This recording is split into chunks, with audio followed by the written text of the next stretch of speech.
What's up, everybody? Tyson Roush. Let's talk Jets. Hope everybody's having an excellent day. I apologize for my background. I'm in the middle of moving, so it's just I'm doing the best I can. But in terms of being a Jets fan, I think things are going excellent, as there are several reports the Jets will be extending Sauce Gardner till 2030, 4 years, $120 million, $85 million guaranteed. And this is phenomenal, man. You know, Aaron Glenn and Darren Mucci came in talking about when players earn their contracts, they want to retain their young stars. They talked it and they actually walked it, which is an excellent statement to the locker room where these high-profile guys who have been through a lot in their first 3 years of the Jets are staying here for the long term, and they're committed to this organization. So you have, they have faith in the Jets have faith in them, and now we can move on with two huge building blocks. You add in Jamie and Sherwood, you add in Quinn and Williams, and things are looking up, man. So in terms of Sauce, I think the average, he's one of the highest paid corners in football, which this is the deal everybody expected. It's no surprise.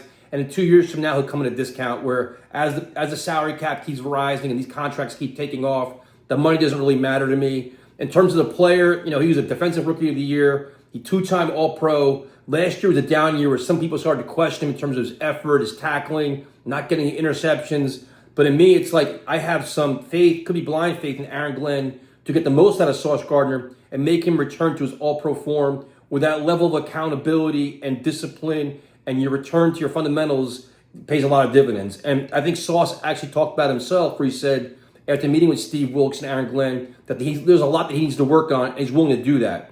So it's a good time for Jets. I think being proactive and keeping your stars is better than being reactive. I don't care about the precedent being set here. This is a young team trying to reestablish their culture, and you have two big-time guys that are looked up to by these young players in the locker room that are going to take over this leadership role and hopefully get this organization turned around in the right direction finally.